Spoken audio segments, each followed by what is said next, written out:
Hello बच्चों, this is Kulveer Singh. तो आज हम करने जा रहे हैं type of redox reaction. Redox reaction बेटे 5 तरह की होती हैं। एक होती है कॉम्बिनेशन रेडॉक्स रिएक्शन, दूसरी होती है मेरे पास डिसोसिएशन या डीकंपोजिशन रेडॉक्स रिएक्शन, तीसरी डिस्प्लेसमेंट रेडॉक्स रिएक्शन और चौथी मेरे पास डिस्प्रोपोर्शनेशन रेडॉक्स रिएक्शन एंड पांचवी कॉम्प्रोपोर्शनेशन रिएक्शन। इस लेक्चर में हम पहली 3 रिएक्शन डिस्कस करेंगे। चौथी जो है मेरी डिस्प्रोपोर्शनेशन रिएक्शन है, मैक्सिमम इंपॉर्टेंट रिएक्शन है। क्यों बेटे? क्योंकि जेईई मेंस में डिस्प्रोपोर्शनेशन रिएक्शन पे बड़ी बार क्वेश्चन आए हैं और इसमें इसका एग्जांपल डायरेक्टली पूछ लिया जाता है। तो मेरी कोशिश होगी डिस्प्रोपोर्शनेशन रिएक्शन के मैक्सिमम एग्जांपल जो आपके +1 +2 में है उनको कवर करने की। तो उस लेक्चर को आप बड़े ध्यान से सुनिएगा। तो फॉर द टाइम बीइंग हम सबसे पहले करने जा रहे हैं यहां पे combination redox reaction. Combination redox reaction. तो कॉम्बिनेशन रेडॉक्स रिएक्शन बच्चों नाम से पता चल रहा है कुछ कंबाइन कर रहा है, कुछ कंबाइन करके एक सब्सटेंस बन रही है। जैसे मान लो A प्लस बी आपस में रिएक्ट करे और क्या बना? C बना। सो कॉम्बिनेशन रेडॉक्स रिएक्शन में क्या होता है? जब दो से ज्यादा सब्सटेंसेस आपस में कंबाइन करके सिंगल कंपाउंड बनाए तो उसको क्या बोलते हैं? Combination redox reaction. So combination redox reaction की आप डेफिनेशन लिख सकते हो। In combination redox reaction 2 or more than 2 substances combine to give single compound is known as combination redox reaction। ठीक है, नंबर 1। Number 2 condition. कंडीशन क्या है combination redox reaction के लिए? जा तो A अपनी एलिमेंटल फॉर्म में हो, या B एलिमेंटल फॉर्म में हो, या दोनों एलिमेंटल फॉर्म में हो। तो जो कंपाउंड आपके रिएक्टेंट वाली साइड कंबाइन कर रहे हैं उनमें से कम एक सब्सटेंस अपनी एलिमेंटल फॉर्म में होनी चाहिए। या दोनों एलिमेंटल फॉर्म में हो तब भी चलेगा, कोई इश्यू वाली बात नहीं है। सो कंडीशन क्या है? आइदर A और B और both A and B should be in elemental form. किसमें होनी चाहिए? एलिमेंटल फॉर्म में। सो अब इसके एग्जांपल देख लेते हैं। जैसे कंबशन ऑफ कार्बन। कार्बन की कंबशन क्या है? Carbon solid plus O2 gas give rise to क्या है? CO2 gas. अब देखिए बेटे, ए कार्बन भी एलिमेंटल फॉर्म में है, ऑक्सीजन भी एलिमेंटल फॉर्म में है, तो इनका ऑक्सीडेशन नंबर 0 इस साइड कार्बन का ऑक्सीडेशन नंबर +4, ये -2। अब देखिए कार्बन 0 से +4 जा रहा है तो इसकी क्या हो रही है? ऑक्सीडेशन। और ऑक्सीजन -0 से -2 जा रहा है तो उसकी क्या हो रही है? रिडक्शन हो रही है। तो ऐसी रिएक्शन जिसमें ऑक्सीडेशन और रिडक्शन हो उसको रेडॉक्स रिएक्शन बोलते हैं। और यहां कॉम्बिनेशन भी हो रहा है तो मेरे पास क्या है यहां पे? This is combination redox reaction. कोई दिक्कत बेटे इसमें? तो ये मेरे पास क्या हो जाएगा? कॉम्बिनेशन रेडॉक्स रिएक्शन हो जाएगी। वैसे ही मैं एग्जांपल ले लेता हूं। N2 gas plus 3H2 gas give rise to 2NH3। क्या आ जाएगा मेरे पास? 2NH3 gas. तो ये भी एलिमेंटल फॉर्म में है, ये भी एलिमेंटल फॉर्म में है। N2 ये -3 है, ये क्या है? +1 है। तो ये 0 से -3 जा रहा है तो यहां रिडक्शन हो रही है। और यहां हाइड्रोजन क्या हो रहा है? 0 से +1 जा रहा है तो क्या हो रही है? ऑक्सीडेशन हो रही है। और ये दोनों कंबाइन करके सिंगल सब्सटेंस बना रहे हैं तो ये क्या है मेरे पास? कॉम्बिनेशन रेडॉक्स रिएक्शन है। क्लियर है? ये कोई दिक्कत वाली बात नहीं है। तो सेकंड रिएक्शन मेरा सेकंड एग्जांपल ये हो जाएगा।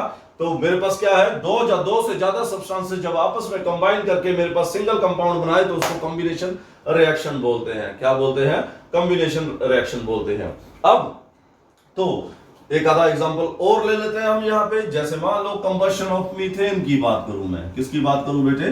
कंबशन ऑफ मीथेन की बात करूं। कंबशन ऑफ मीथेन में क्या है मेरे पास? CH4 गैस है, O2 से हमने रिएक्ट कराया, क्या बना? CO2 बना प्लस 2H2O बना। और यहाँ पे 2 ऑक्सीजन लिए, ये क्या है? -4 है, ये +1 है, ये 0 है।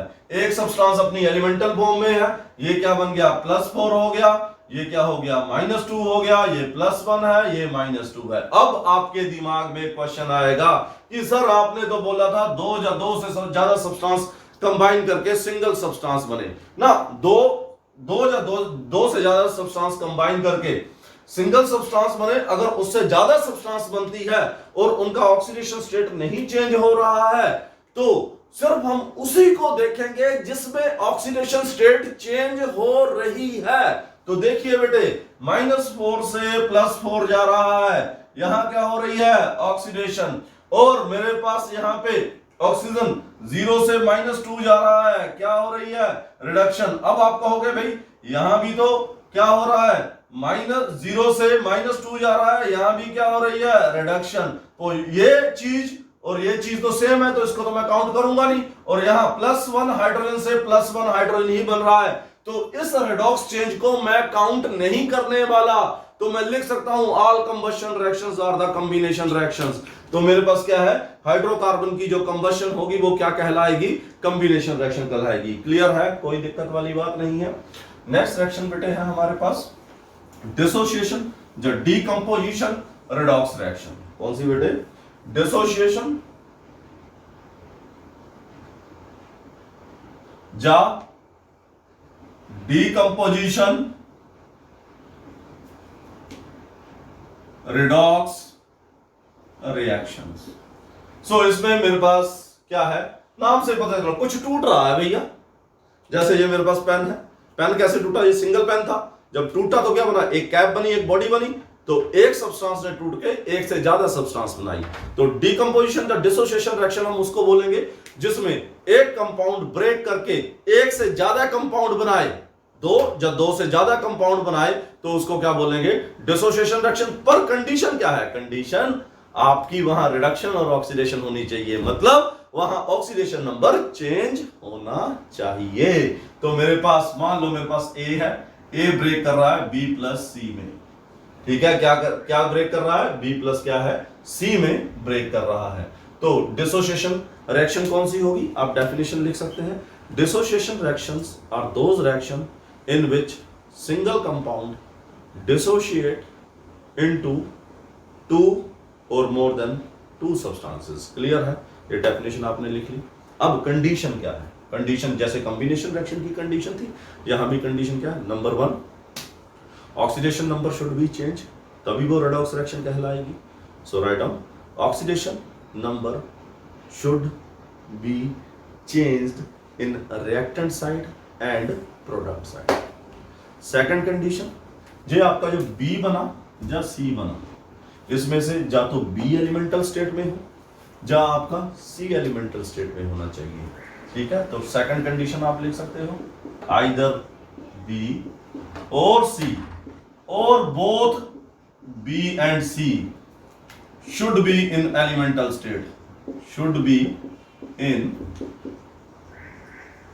elemental form या state। कोई दिक्कत इसमें। अब इसके एग्जांपल देख लेते हैं हम, जहां पे डिसोसिएशन और डीकंपोजिशन और रेडॉक्स रिएक्शन। सो पहला एग्जांपल आपके पास है, जैसे NH3 की ब्रेक डाउन कर दी आपने। NH3 किसमें टूट गया, N2+3H2 में, इसको आपने हीट किया। डिसोसिएशन रिएक्शन में बॉन्ड टूटते हैं, तो मेरे पास क्या है, जनरली डिसोसिएशन रिएक्शन हीट से होती है। मैंने इसको हीट कर दिया, तो यहाँ पे क्या था, -3 + 1, तो ये 0 ये 0, -3 से क्या चला गया बेटे, 0 चला गया, मतलब ऑक्सीडेशन नंबर क्या कर रहा है, इंक्रीज कर रहा है, तो इसकी क्या होगी, ऑक्सीडेशन। और हाइड्रोजन +1 से 0 चला गया, ऑक्सीडेशन नंबर रिड्यूस कर गया, तो इसकी क्या होगी, रिडक्शन होगी। क्लियर है, ये हो जाएगा। दूसरा एग्जांपल आपका क्या आ जाएगा, KClO3। KClO3 में क्या है, इसको जब हीट करोगे तो क्या होगा, मेरे पास हीट करने पे 2 KCl बन गए प्लस 3 O2 बन गया। तो मेरे पास ये एलिमेंटल स्टेट, देखो ये दोनों एलिमेंटल में है, ये एलिमेंटल स्टेट में है, तो ये भी मेरी क्या हो गई, डिसोसिएशन रिएक्शन का एग्जांपल हो गया। अगला एग्जांपल आप देख सकते हो, मान लो आपने H2O को हीट किया या H2 की इलेक्ट्रोलिसिस की, तो क्या बनेगा, H2 + ½ O2, तो क्या है यहाँ पे +1 -2 0 एंड ये भी 0, तो यहाँ क्या होगी मेरे पास, यहाँ पे मेरे पास रिडक्शन हो गई।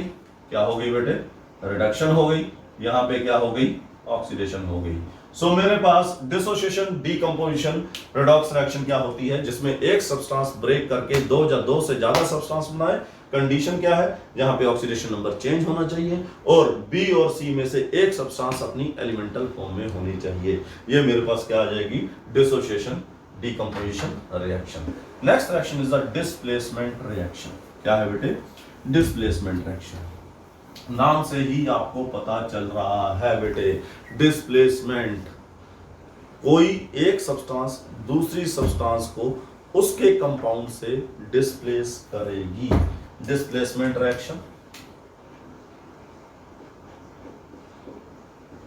Displacement reaction. जैसे मान लो मेरे पास क्या है, ए बी एक कंपाउंड है, ये कंपाउंड ए और बी से मिलके बना है, इसको मैंने सी से रिएक्ट करवाया। तो मान लो सी ने क्या किया, ये यहां आया, इसने ए को बाहर धक्का मार दिया और ए की जगह खुद लग गया आके, तो क्या हो जाएगा, सी बी बन जाएगा प्लस ए बाहर निकल गया। तो सी ने क्या किया, सी ने ए को उसके कंपाउंड से डिस्प्लेस कर दिया। क्या कर दिया, डिस्प्लेस कर दिया। तो what is the displacement reaction? So आप पहले डिस्प्लेसमेंट रिएक्शन की डेफिनेशन लिख लीजिए। Displacement reactions are those reactions in which one atom, ये एटम भी हो सकता है, one atom or ion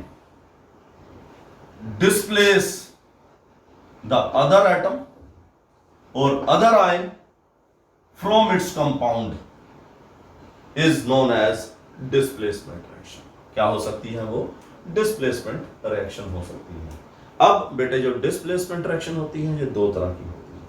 displacement reaction क्या है, ये दो तरह की है। एक है metal displacement reaction, metal displacement reaction. दूसरी है नॉन मेटल डिस्प्लेसमेंट रिएक्शन। सो सबसे पहले हम देखेंगे metal displacement reaction. Metal displacement reaction, इसको हम बड़े आराम से देखेंगे, नाम से ही पता चल रहा है, जिसमें जो मेटल होगा, मेटल को उसके कंपाउंड से बाहर निकाल दिया जाएगा। मतलब मेटल को उसके घर से बाहर धक्का मार के निकाल दिया, ठीक है। सो मेटल डिस्प्लेसमेंट रिएक्शन क्या होगी, मान लो मेरे पास क्या है, यहां पे ये है कॉपर सल्फेट है, इसकी रिएक्शन कर दी Zn के साथ। तो Zn ये आपने 10th में रिएक्शन पढ़ी हुई है।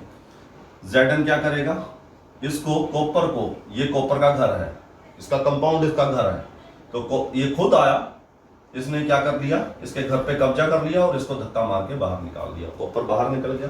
क्या बन जाएगा, ZnSO4 प्लस Cu सॉलिड, ठीक है। साल्ट को हम एक्वस लिखेंगे, इसको भी एक्वस लिखेंगे और मेटल को सॉलिड। न्यूट्रल फॉर्म में मेटल जब भी होगा तो क्या लिखेंगे, सॉलिड लिखेंगे।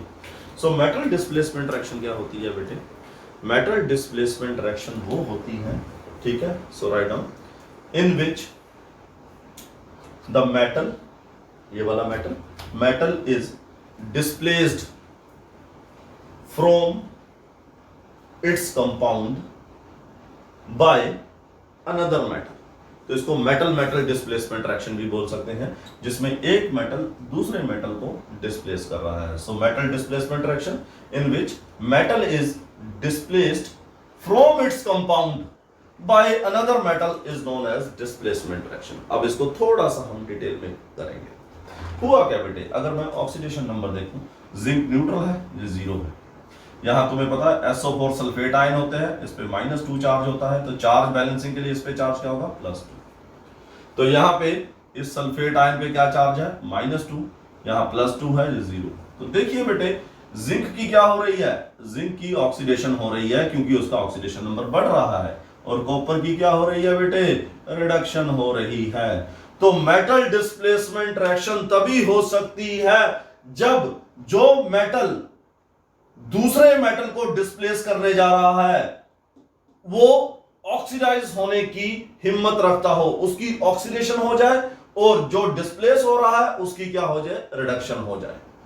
इसको आगे हम इलेक्ट्रोकेमिकल सीरीज में और अच्छे ढंग से करेंगे, पर अगर मैं 10th लेवल की बात करूं 10th लेवल में आपने रिएक्टिविटी सीरीज पढ़ी है। रिएक्टिविटी सीरीज में 10th लेवल पे जो बताया जाता है, सबसे ऊपर आपका सबसे रिएक्टिव मेटल होता है। क्या होता है? Reactive metal. अब याद रखना, रिएक्टिविटी ऑफ मेटल किस पे डिपेंड करती है? रिएक्टिविटी ऑफ मेटल, मेटल की टेंडेंसी होती है इलेक्ट्रॉन देने की, उनका होता है electropositive character. Reactivity of metal is directly proportional to easiness with which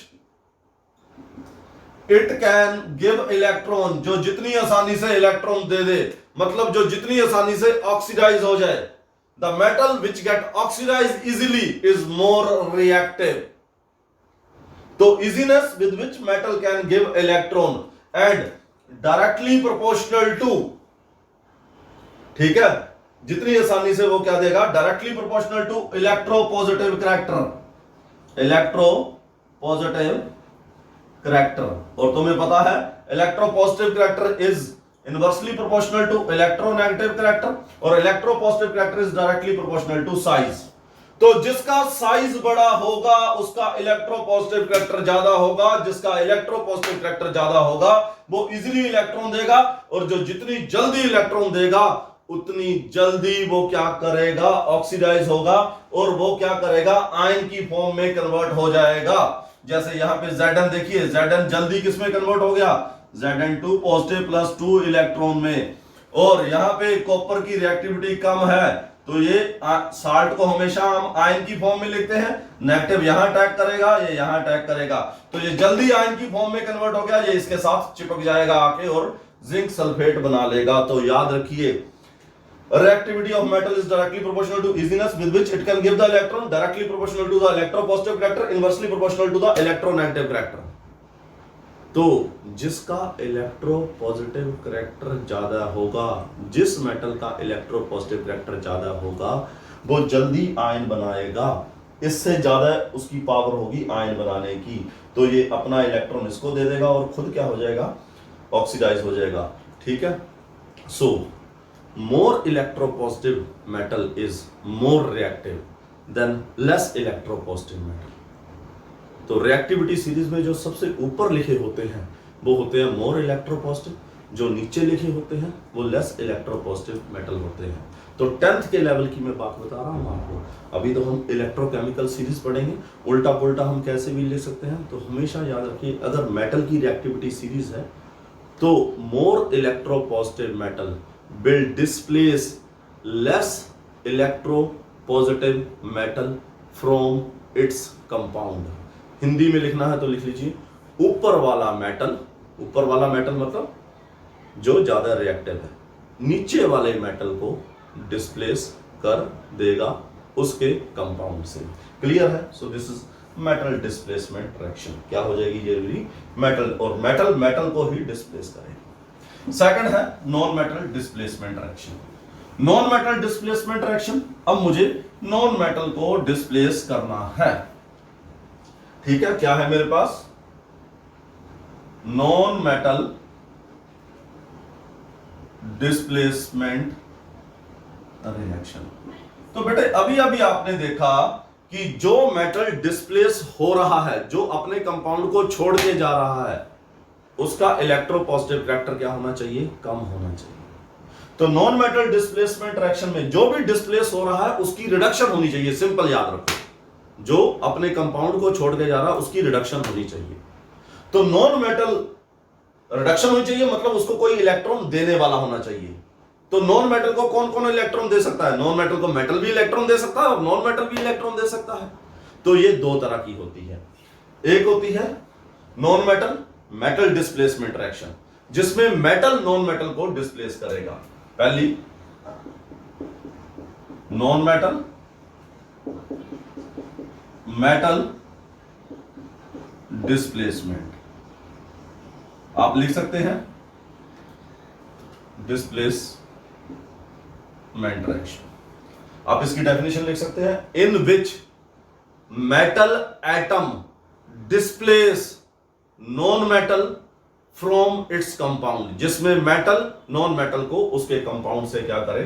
displace करे। जैसे फॉर एग्जांपल मेरे पास क्या है यहाँ पे, आपको पता है अल्कली मेटल और अल्कलाइन अर्थ मेटल जो होते हैं, they are the very strong reducing agent. इनकी इलेक्ट्रॉन देने की पावर बहुत ज्यादा है, जो इलेक्ट्रॉन देता है वो रिड्यूसिंग एजेंट होता है। तो जो अल्कली मेटल है और अल्कलाइन अर्थ मेटल है, बेरिलियम और मैग्नीशियम को छोड़ के अगर इनको पानी के साथ रिएक्ट करवाया जाए तो पानी में से हाइड्रोजन को बाहर धक्का मार देते हैं। हाइड्रोजन क्या है, नॉन मेटल, नॉन मेटल को धक्का मार दिया और खुद उसकी जगह लग जाएंगे। फॉर एग्जांपल मेरे पास क्या है बेटे, दिस इज वाटर, क्या है, वाटर है ये। क्या होगा मेरे पास 2Na, अल्कली मेटल है, लीना की रूबी से friendship. So lithium, sodium, potassium, rubidium, caesium, इनको अगर ठंडे पानी में डाला जाएगा, आप करके मत देखना, वैसे बता रहा हूं, सोडियम को पानी में फेंको, उसी टाइम आग लगती है, पटक पटक की साउंड आती है, जैसे पटाखे फूटते हैं। तो अब होगा क्या बेटे, ये क्या करेगा, ये हाइड्रोजन नॉन मेटल है, इसको धक्का मार देगा, क्या बन जाएगा, N2O प्लस H2 गैस निकल जाएगी। देखो बेटे हो क्या रहा है, जो खुद अंदर आ रहा है उसकी क्या होनी चाहिए, ऑक्सीडेशन। आपको पता है सोडियम किसमें टूटता है, Na पॉजिटिव प्लस इलेक्ट्रॉन में, इसका इलेक्ट्रोपॉजिटिव करेक्टर ज्यादा है तो इसकी इलेक्ट्रॉन देने की टेंडेंसी ज्यादा है। हाइड्रोजन, वाटर, आपको पता है वाटर में क्या होता है, मेरे पास H पॉजिटिव होता है, क्या होता है बेटे, H पॉजिटिव। तो इसने अपना इलेक्ट्रॉन किसको दे दिया, H पॉजिटिव को। जो बाहर जा रहा है, जो डिस्प्लेस हो रहा है, उसकी रिडक्शन होनी चाहिए, और जो डिस्प्लेस कर रहा है उसकी ऑक्सीडेशन होनी चाहिए। और डिस्प्लेस करने वाला एलिमेंट मैंने अभी भी बताया, इलेक्ट्रोकेमिकल सीरीज, या फिर मेरे पास क्या है, रिएक्टिविटी सीरीज में ऊपर होगा। सोडियम जो है हाइड्रोजन से ऊपर होता है, तो ऊपर वाला नीचे वाले को डिस्प्लेस कर सकता है। तो मेरे पास क्या होगा यहाँ पे, तो इसने इसको इलेक्ट्रॉन दिया, तो इसने क्या कर दिया, डिस्प्लेस। मेटल ने नॉन मेटल को डिस्प्लेस किया, ठीक है, अल्कली मेटल। वैसे ही अगर मैं दूसरी रिएक्शन लिखना चाहूं यहां पे, H2O प्लस मेरे पास यहां पे क्या है, बेरियम। बेरियम किस में टूटता है, Ba2 पॉजिटिव प्लस 2 इलेक्ट्रॉन में। अगेन ये क्या होगा, ये हाइड्रोजन को डिस्प्लेस कर देगा, क्या बन जाएगा, barium oxide plus H2 gas बन जाएगी। सो मेटल ने नॉन मेटल को क्या कर दिया, डिस्प्लेस कर दिया, ठीक है। तो ये तो है मोर रिएक्टिव एलिमेंट। कुछ एलिमेंट लेस रिएक्टिव होते हैं, जैसे मैंने बोला बेरिलियम और मैग्नीशियम लेस रिएक्टिव है। वो क्या है बेटे, लेस रिएक्टिव है, दो वो ठंडे पानी के साथ रिएक्ट नहीं करेंगे, they will react on heating. तो जब मैं वहां पे वाटर के साथ उनको बॉइल करूंगा, जो लेस रिएक्टिव मेटल है लाइक मैग्नीशियम, आयरन, अगर मैं मैग्नीशियम को वाटर के साथ रिएक्ट करूं, किसके साथ, हीट करके रिएक्ट करूं, तो मैग्नीशियम किस में टूटता है, मैग्नीशियम भी हाइड्रोजन में ऊपर होता है रिएक्टिविटी सीरीज में, प्लस 2 इलेक्ट्रॉन। तो 2 इलेक्ट्रॉन जो H पॉजिटिव को दे देगा और हाइड्रोजन को डिस्प्लेस कर देगा, क्या बन जाएगा, MgO प्लस H2 बन जाएगी। तो मेटल ने नॉन मेटल को डिस्प्लेस कर दिया। वैसे ही Fe प्लस बॉइलिंग वाटर के साथ में इसको हीट कर दूं, किसके साथ हीट कर दूं, बॉइलिंग वाटर के साथ हीट कर दूं, तो मेरे पास क्या हो जाएगा, H2 गैस निकल जाएगी और मेरे पास Fe2O3 बन जाएगा। क्या बन जाएगा, Fe2O3 प्लस H2 गैस बाहर निकल जाएगी। क्लियर है। कुछ मेटल जो बहुत कम रिएक्टिव होते हैं, जो पानी के साथ रिएक्ट नहीं करते, जो पानी के साथ रिएक्ट नहीं करते, वो डाइल्यूट एसिड के साथ रिएक्ट करके उसमें से हाइड्रोजन गैस निकाल देते हैं। 10th में आपने पढ़ा होगा, metal react with the acid to displace the hydrogen gas. Like मैं लेस रिएक्टिव मेटल में फिर से मैग्नीशियम को ले रहा हूं, मैग्नीशियम लेस रिएक्टिव मेटल है, 2HCl है, HCl किस में टूटता है बेटे, 2H positive plus 2Cl negative में। मैग्नीशियम किस में टूटेगा, Mg2 पॉजिटिव प्लस 2 इलेक्ट्रॉन में टूटेगा। टूटेगा बेटे कि नहीं टूटेगा, तो ये क्या करेगा, 2 इलेक्ट्रॉन इसको देगा, ये 2Cl नेगेटिव यहां अटैक करेंगे, तो क्या बन जाएगा, MgCl2 प्लस H2 गैस बन जाएगी। तो Mg ने H2 को डिस्प्लेस कर दिया। कोई दिक्कत इसमें, तो मेरे पास यहां पे ये डिस्प्लेसमेंट, तो मेटल नॉन मेटल को क्या कर रहा है, डिस्प्लेस कर रहा है। बात आती है सेकंड टाइप डिस्प्लेसमेंट रिएक्शन की। सेकंड टाइप डिस्प्लेसमेंट क्या है, जिसमें नॉन मेटल को डिस्प्लेस करे। Non metal displacement reaction, non metal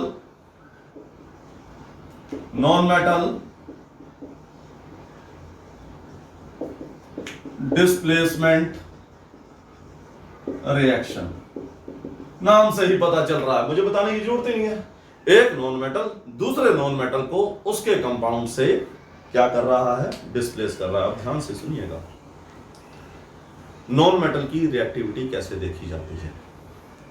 हमें पता है नॉन मेटल की टेंडेंसी होती है इलेक्ट्रॉन लेने की। So reactivity of non metal, पहले तो हम बात कर रहे हैं रिएक्टिविटी ऑफ नॉन मेटल की। Reactivity of non metal is directly proportional to easiness with which it can accept electron। जो इलेक्ट्रॉन आसानी से एक्सेप्ट कर रहे वो उतना अच्छा नॉन मेटल होगा, उसकी रिएक्टिविटी उतनी ज्यादा होगी। अब इलेक्ट्रॉन एक्सेप्ट करने की टेंडेंसी दो चीजों से पता चलती है, एक इलेक्ट्रॉन गेन एंथैल्पी, दूसरी इलेक्ट्रॉन नेगेटिविटी। तो मोटा मोटा याद रखना है, तो it is directly proportional to electronegativity.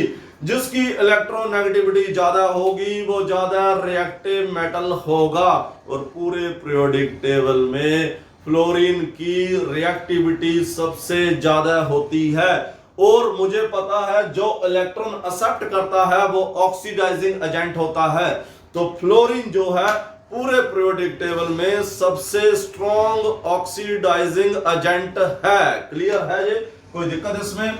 So reactivity of non metal is directly proportional to easiness with which it can accept electron and directly proportional to electron negativity।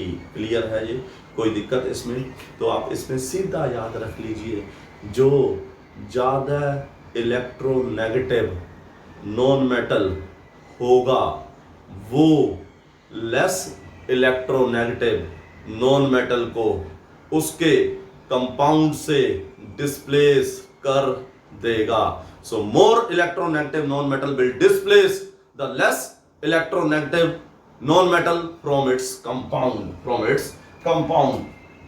and more electronegative element is better oxidizing agent than the less electronegative element। Clear है ये, कोई दिक्कत वाली बात नहीं है।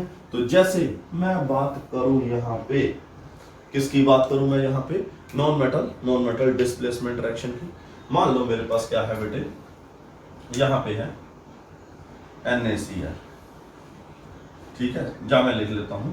तो इसका मतलब क्या है, अगर मैं बात करूं फ्लोरीन, क्लोरीन, ब्रोमीन और आयोडीन की, इस साइड को जाते हुए इलेक्ट्रोनेगेटिविटी क्या कर रही है? डिक्रीज कर रही है। ठीक है, इलेक्ट्रोनेगेटिविटी डिक्रीज कर रही है। सो टेंडेंसी टू एक्सेप्ट इलेक्ट्रॉन क्या करेगी? डिक्रीज करेगी। सो ऑक्सीडाइजिंग करैक्टर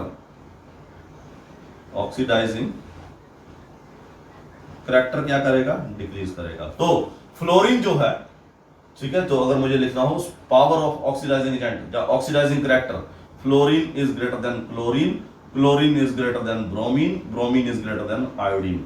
तो फ्लोरीन जो है इनमें से सबसे अच्छा ऑक्सीडाइजिंग एजेंट है। इसकी पावर इलेक्ट्रॉन लेने की क्लोरीन से भी ज्यादा है, ब्रोमीन से भी ज्यादा है, आयोडीन से भी ज्यादा है। क्लोरीन जो है ब्रोमीन और आयोडीन से ज्यादा अच्छा ऑक्सीडाइजिंग एजेंट है। तो ये ब्रोमीन और आयोडीन दोनों से इलेक्ट्रॉन ले सकता है। ब्रोमीन की ऑक्सीडाइजिंग पावर आयोडीन से ज्यादा है, तो ब्रोमीन क्या कर सकता है? आयोडीन के इलेक्ट्रॉन छीन सकता है या इलेक्ट्रॉन ले सकता है। तो हमें क्या याद रखना है, जो मोर इलेक्ट्रोनेगेटिव नॉन मेटल है वो लेस इलेक्ट्रोनेगेटिव नॉन मेटल को उसके कंपाउंड से डिस्प्लेस कर देगा। जैसे मेरे पास क्या है, मेरे पास है मान लो NaBr पड़ा है, एक बीकर के अंदर आयनिक कंपाउंड है, ये टूटेगा Na पॉजिटिव Br नेगेटिव में। उसके अंदर मैंने डाल दी क्लोरीन गैस, ठीक है, मैं बीकर बना देता हूं, वैसे NaBr पड़ा था, ये मैंने अंदर डाल दीजिए अंदर। ये किस फॉर्म में पड़ा है? Na positive Br negative. अब मैंने अभी भी बताया क्लोरीन जो है ये ज्यादा डेंजरस है ब्रोमीन से, इसकी पावर इलेक्ट्रॉन लेने की ब्रोमीन से ज्यादा है। अब ये कैसे बना था? ब्रोमीन ने सोडियम का इलेक्ट्रॉन ले रखा था, क्लोरीन अंदर आ गया। क्लोरीन कहता भैया क्या बात है, सोडियम का इलेक्ट्रॉन लेके कहां घूम रहे हो? मेरी पावर इलेक्ट्रॉन लेने की ज्यादा है, ये इलेक्ट्रॉन मुझे दे दे। जैसे वो गब्बर बोलता है ना, वैसे कहता है ये इलेक्ट्रॉन मुझे दे दे। तो होगा क्या? 2NaBr, ये Br को बाहर धक्का मार देगा, क्या होगा? 2NaCl बन जाएगा, प्लस क्या बन जाएगा? Br2 बन जाएगा, और इसका कलर होता है रेडिश ब्राउन। क्या कलर होता है? रेडिश ब्राउन इसका क्या है? कलर है। तो इसने इसको क्या कर दिया? डिस्प्लेस कर दिया। तो हुआ क्या? आप ध्यान से देखिएगा इसमें हुआ क्या। ये क्या था मेरे पास? Na पॉजिटिव था प्लस 2Br नेगेटिव था, और क्लोरीन की ऑक्सीडेशन स्टेट क्या थी? जीरो थी, जीरो थी। ठीक है। सो यहां पे क्लोरीन ने कहा भाई इलेक्ट्रॉन लेके कहां घूम रहा है? इलेक्ट्रॉन दे दे चुपचाप। इसने इलेक्ट्रॉन दे दिए अपने दो, एक ब्रोमीन ने एक इलेक्ट्रॉन दिया, दो ब्रोमीन ने दो इलेक्ट्रॉन दिए, तो इसके दोनों नेगेटिव चार्ज खत्म हो गए, जो Br रेडिकल बना, और दो रेडिकल आपस में जुड़ के Br2 गैस बन के बाहर निकल गए। और जो दो इलेक्ट्रॉन इसने ले लिए और किस में कन्वर्ट हो गया? 2Cl नेगेटिव में, और 2Cl नेगेटिव कहां चला गया? यहां चला गया, बन गया। तो मेरे पास जो डिस्प्लेस हो रहा है उसकी क्या होनी चाहिए? यहां पे ऑक्सीडेशन होनी चाहिए। नॉन मेटल डिस्प्लेसमेंट रिएक्शन में जो नॉन मेटल बाहर निकल रहा है उसकी ऑक्सीडेशन होनी चाहिए, जो नॉन मेटल अंदर आ रहा है उसकी क्या होनी चाहिए? रिडक्शन होनी चाहिए। तो मेरे पास ये आ गया। ठीक है। सेम ऐसे ही अगर मैं एक और भी कर लेता जिसमें मेरे पास होता NaI होता, उसमें मैं ब्रोमीन गैस डाल देता या क्लोरीन गैस डाल देता, तो फिर से क्लोरीन क्या है? दादागिरी करेगा। वो कहेगा आयोडीन को, कहेगा भैया सोडियम का इलेक्ट्रॉन नहीं लेके जा सकते, मैं हूं हकदार, मुझे इलेक्ट्रॉन दीजिए। तो क्या होगा? 2NaCl बनेगा प्लस क्या बनेगा? I2 बनेगा। क्लियर है ये? सो क्लोरीन ने आयोडीन को धक्का मार के बाहर निकाल दिया। जिसमें एक नॉन मेटल दूसरे नॉन मेटल को धक्का मार के बाहर निकाल दे उसको क्या बोलते हैं मेरे पास? Non metal displacement reaction. अब इसके ऊपर एक क्वेश्चन आ जाता है जेईई मेंस में। हम करते हैं एक लेयर टेस्ट। क्या करते हैं बेटे? लेयर टेस्ट करते हैं। जब हम लैब में जाएंगे, कई बार हमारा जब +2 या +1 का वाइवा होगा, तो उस वाइवा में पूछा जाएगा, आपको ना एक साल्ट दे दिया जाएगा। उस साल्ट क्या होता है? सॉलिड। वो बोलेगा बताओ इसमें ब्रोमीन है या आयोडीन है, ये NaBr है या NaCl है। तो आपने क्या करना है? एक सेपरेटरी फनल होती है, लैब में जाओगे इस तरह की होती है सेपरेटरी फनल। यहां पे स्टॉप कॉक लगा है, आपने उस साल्ट को अंदर डाल दिया, साल्ट को क्या कर दिया? सेपरेटरी फनल में डाल दिया। ये डाल दिया साल्ट। फिर आपने उसमें डाल दिया पानी। आपने क्या कर दिया? पहले साल्ट डाला, फिर क्या डाल दिया? पानी डाल दिया। पानी डालने के बाद आप इसमें डाल दोगे CCl4 या क्लोरोफॉर्म। क्लोरोफॉर्म या CCl4 क्या होता है? Organic solvent.